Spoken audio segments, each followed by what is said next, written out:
Hello, assalamu alaikum, and welcome back to Elsutra's kitchen.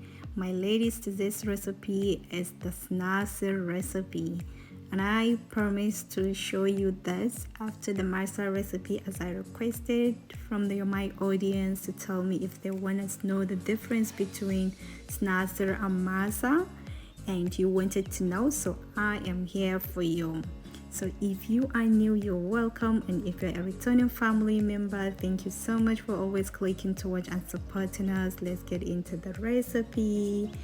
I have my white rice here, just as you know, the same kind of rice that we make masa with. So the difference between masa and recipe and Snazzer are not much. So I have 3 cups of rice here. So we are going to be washing the rice. As you can see, it is really washed and cleaned and looking whitish. So we're going to soak it in the water the same way we make the masa. If you have not watched the video for the masa recipe, I have made a masterclass video recipe, which I will have the link on the description on this video, so you can also watch and know how you can make masa in details, as well as so you can know the difference between masa and Sinasir recipe, because I have known people to do the same recipe for masa and Snazzer, which are not the same. They are slightly different. So as you can see, my rice is as white as we want it to be, as clean as we want it to be. So we're just gonna go ahead and blend it all together. If you have watched my masa recipe, you'll know all the rules regarding adding water and how you want to keep the consistency of your batter.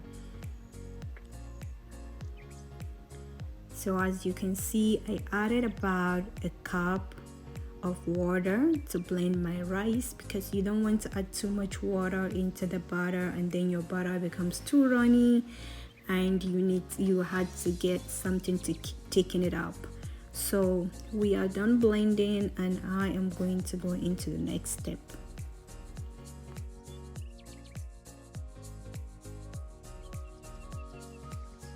Okay, our next step is to get the butter that we just blended, about a half a cup of that butter, into a different bowl, so that we're going to be mixing this and making it more like a pap. If you know how to make pap, if you know how to make kunu, so this is exactly kind of the same way. I'm just adding some boiling water into the butter that I already blended, and I'm going to be mixing this until I reach a certain consistency. You just need to make sure that your water is to the boiling point, because I make sure it is boiling in my kettle for as much as I could until I started to pour it in. I'm not going to let the water to rest or to become colder, so that I make the butter to become kind of thicker. It makes the butter to become thicker, right? So we used half of the butter, half cup of the butter, and you can see it is becoming more and more by the time I'm adding more hot water into it. So this is exactly, I'm going to show you the consistency we are trying to achieve by doing this, so that you will understand when you're making your own recipe that you're not going to be making it watery. I am sorry I did not measure the amount of water I pour into this butter to make it this thick, but I promise you will get it. With practice you will understand. By the time you see it is thick and it's looking kind of cookish, then you understand that okay, your butter is done and it's ready to go. So at this point I am done. You can see how thick this butter is looking. It's not like really thicky like tiki, and it's not watery. So this is exactly the consistency we're looking for. I'm going to let this cool down, completely cool down. Like, do not pour it into the rest of the butter while it is still hot, because it's going to cook the rest of the butter, which we don't want. So as you can see, I'm just going to be using my rice cooker pot to just ferment my butter. So I'm putting out the rest of the butter that we blended, and I'm going to be adding the rest of the butter that we just add the hot water into. So you can add a little bit of salt at this point, as well as you add your yeast at this point as well.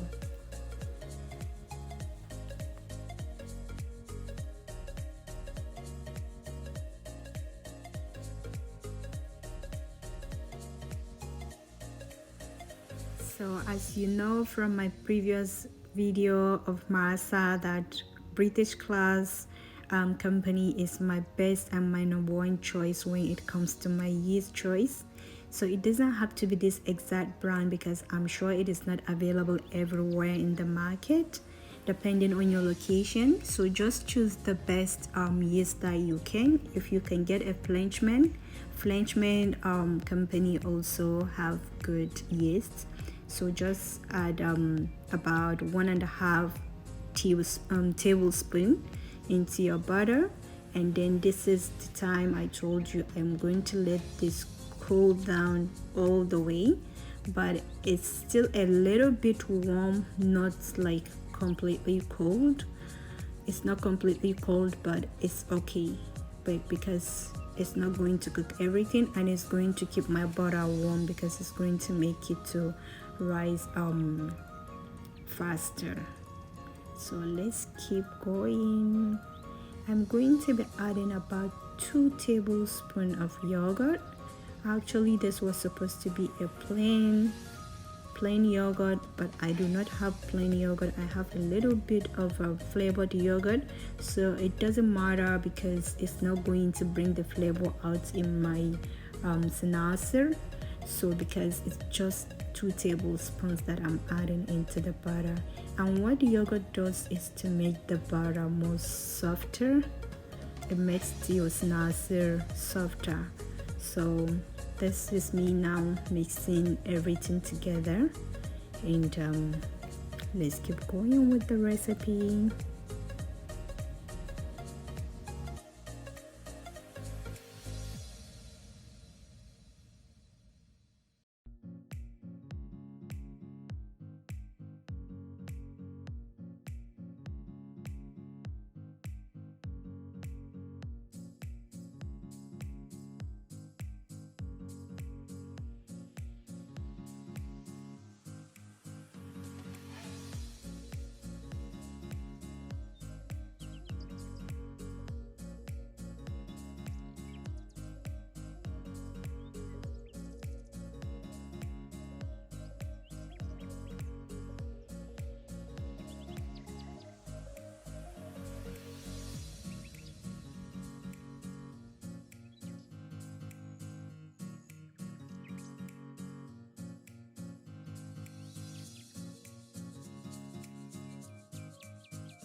So I ended up not adding all the butter that we added the hot water into the butter, because I just thought it's going to be too much, and I don't want my butter to make my Snazzer like too much soft.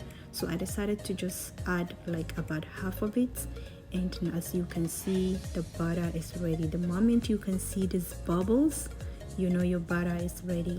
And you can keep your butter in the warm place for about an hour or 2 or 3 hours, so you make sure so that it will become really soft, fermented. And I added about a teaspoon of baking powder, so to help me take the sourness of the butter away, as well as to help soften the butter too. So you can see the butter is all ready, and I cannot wait for the next step to show you how I fry my Snazzer to make it the best Snazzer ever you can make. So just keep watching and keep seeing everything so we can achieve this recipe together. So I have my pan here and I'm just going to grease it a little bit with some oil, and we're going to be adding the butter. So one thing about Snazzer, as the way we plate the masa from the back and the front is not the same with Snazzer. For Snazzer, you just pour it and cover the pan and you let it cook.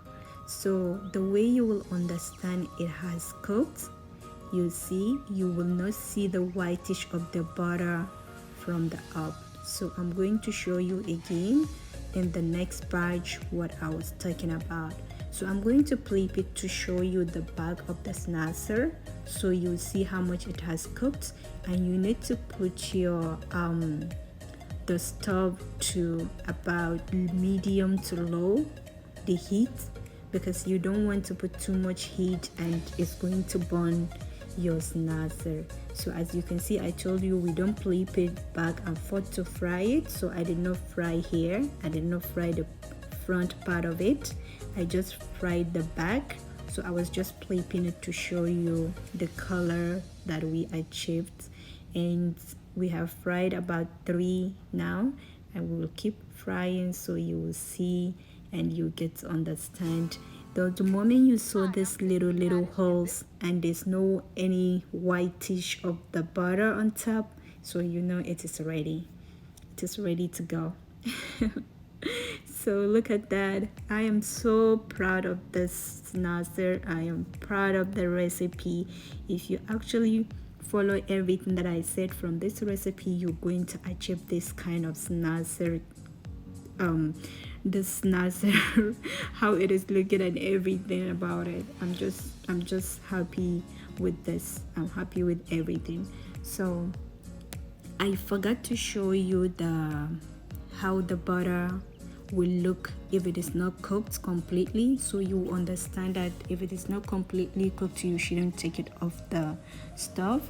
So I'm going to show you in the next batch I'm going to see. So this is what I'm talking about. The moment you can see this butter here like this, you see it is half cooked and half not yet done. So just cover it and let it cook some more, and then you will achieve the whole cleared, everything is cooked and everything is done.